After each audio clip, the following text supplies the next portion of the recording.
Hola chicos, vamos a empezar ahora con el tema de tiro parabólico. Este es un tema que también se llega a conocer como el movimiento de un proyectil, es decir, que es algo que lanzan, es un cuerpo que lanzan con una velocidad importantísimo, tiene que ser una velocidad diferente de cero.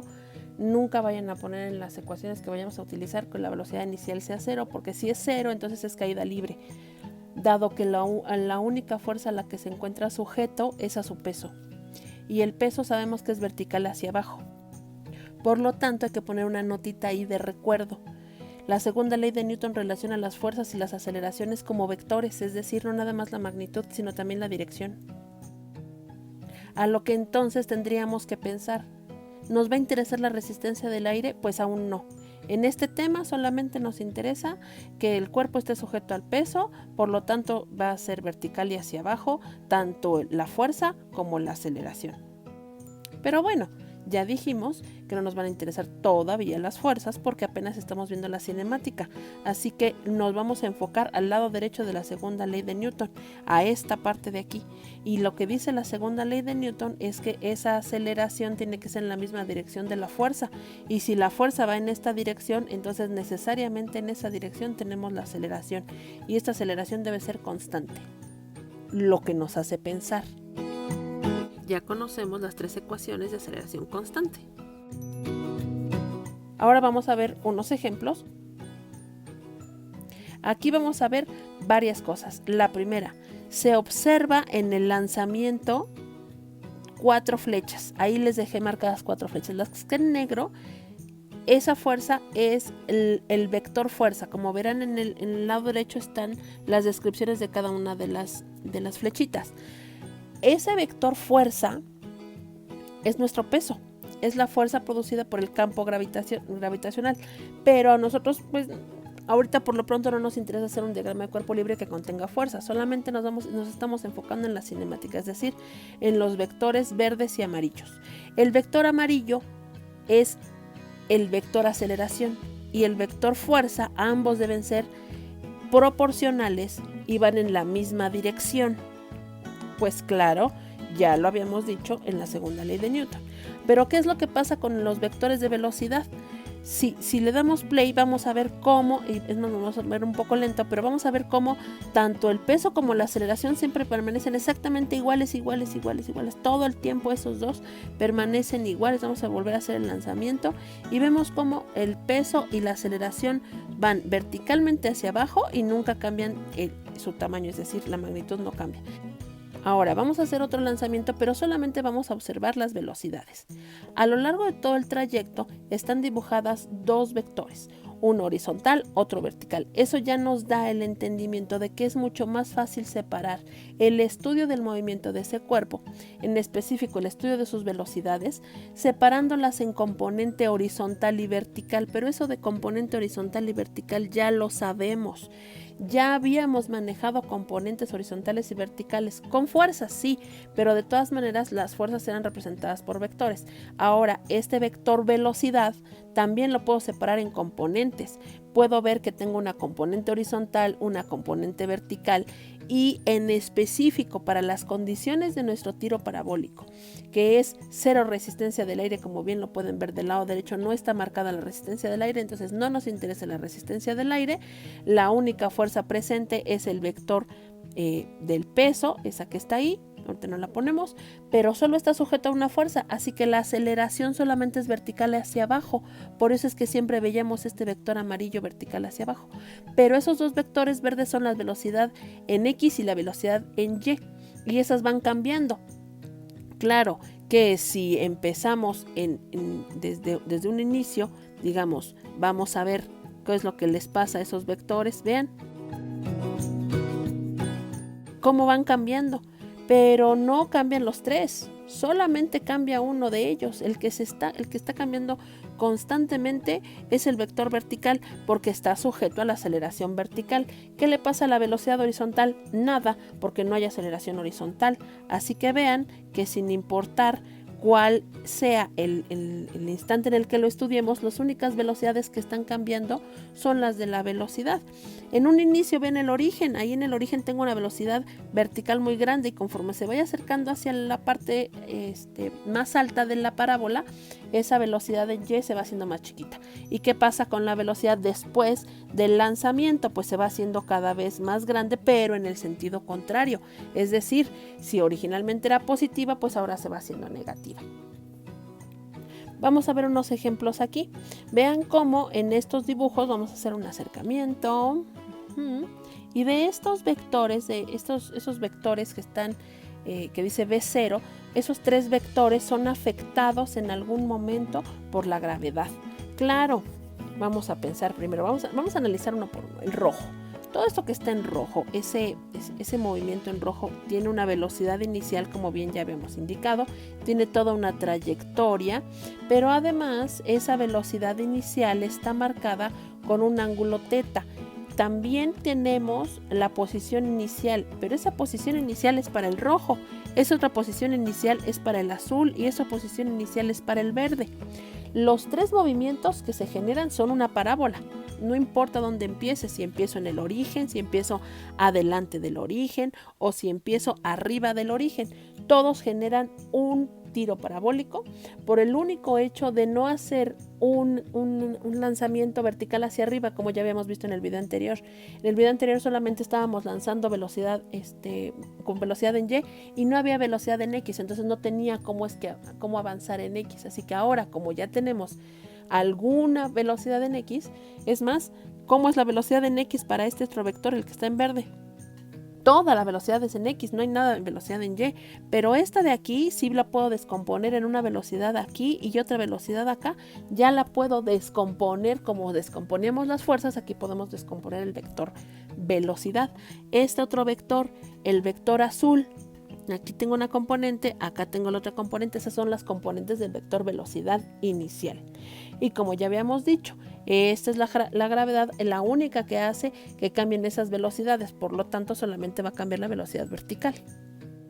Con eso podemos observar ciertas cosas. Las condiciones iniciales, esto es de las cosas que más nos interesan. Ya propusimos el sistema de referencia como está. De hecho, la sugerencia y casi nuestro mayor interés es que sea esto lo más sencillo posible. Así que solamente vamos a hacer coincidir nuestro sistema de referencia, el eje Y, con la gravedad siempre que coincidan. Siempre que coincidan. Al menos que las dos sean verticales. No necesariamente tiene que ser hacia abajo, pero esta G y esta Y, las dos deben coincidir en la línea vertical. ¿Por qué? Pues porque las ecuaciones que vamos a deducir ahorita dependen de eso. Y si cambiamos el sistema de referencia, digamos con un eje Y por acá, entonces ya no va a coincidir con esta gravedad, así que eso ya hace que se complique demasiado. Por lo tanto, no les recomiendo para nada de que cambien el sistema de referencia de orientación, porque si la dejamos así horizontal y vertical, pues la vertical siempre va a coincidir con la de la gravedad y eso nos ayuda muchísimo. Así que bueno, decíamos, las condiciones iniciales vamos a depender de qué es lo que pasa en el problema. Ya tenemos planteado nuestro sistema de referencia, puede ser 0, 0, puede ser que una de las condiciones cambie, puede ser que la otra, o incluso que las dos cambien. Así que vamos a basarnos en que las condiciones iniciales siempre va a ser X0 y Y0.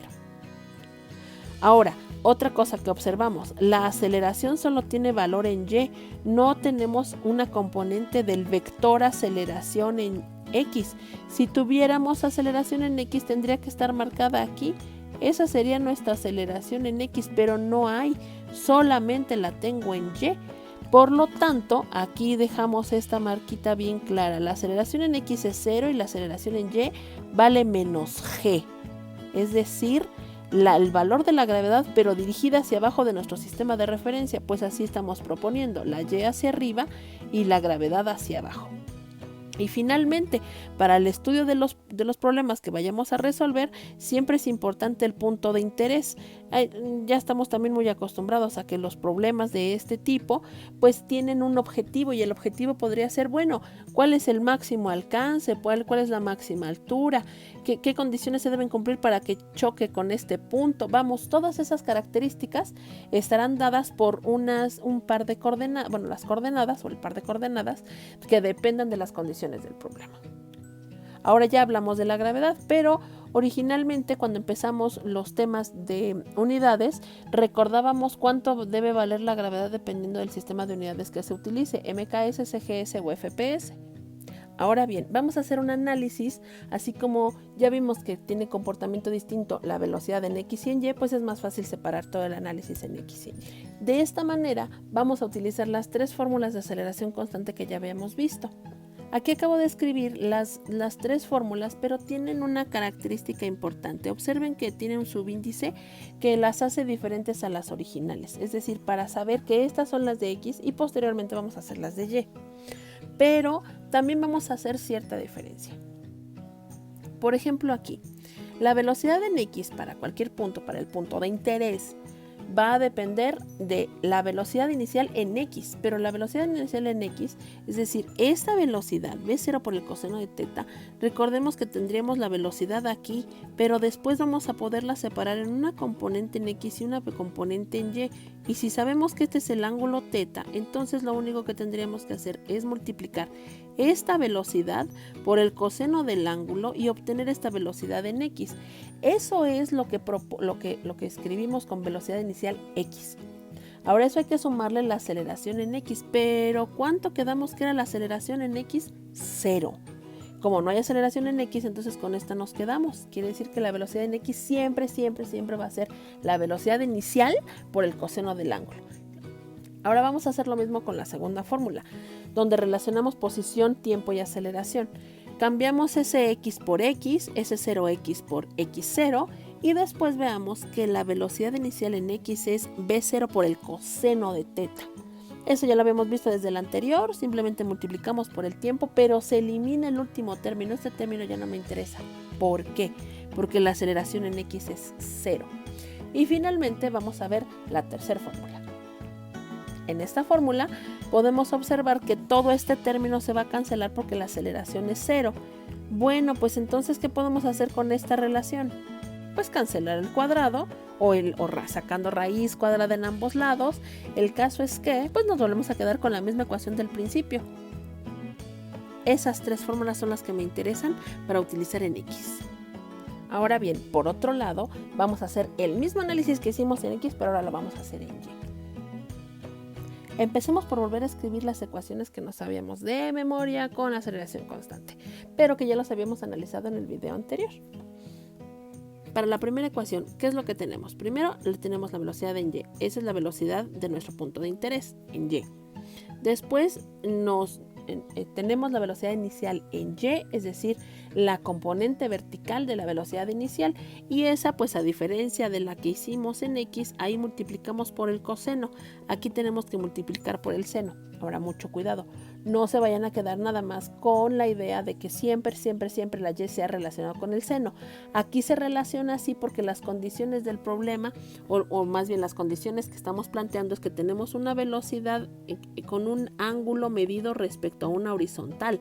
Entonces, si esa velocidad tiene un ángulo medido con la horizontal, pues siempre va a ser el multiplicando el seno de teta para obtener la velocidad en Y. Y finalmente, en el tercer término tenemos la aceleración en Y, y quedamos que la aceleración en Y siempre es vertical hacia abajo, por eso es negativa. Así que aquí aparece como la aceleración en Y en menos G. Ahora, para la segunda fórmula, ese Y la vamos a convertir en simplemente una Y, que son las condiciones de nuestro punto de interés. La posición inicial en Y dijimos que es una Y0. Ya hablamos de la componente en Y de la velocidad, que será V0 por el seno de teta. El tiempo, ese siempre es el mismo para todos lados. Y vean cómo cambiamos la aceleración en Y por menos G. Y para la tercera ecuación tenemos Vy, que es la velocidad vertical en el punto de interés, V0 seno de teta, que es la velocidad inicial en Y. Cambiamos la aceleración en Y por menos G, y también cambiamos la posición SY por Y y esa inicial Y por Y0. Esta es nuestra primera ecuación para Y, esta es la segunda y esta es la tercera. De tal manera que estas 6 ecuaciones son las que las que vamos a utilizar siempre para tiro parabólico, siempre y cuando esté sujeto solo al peso, porque la resistencia del aire no nos interesa.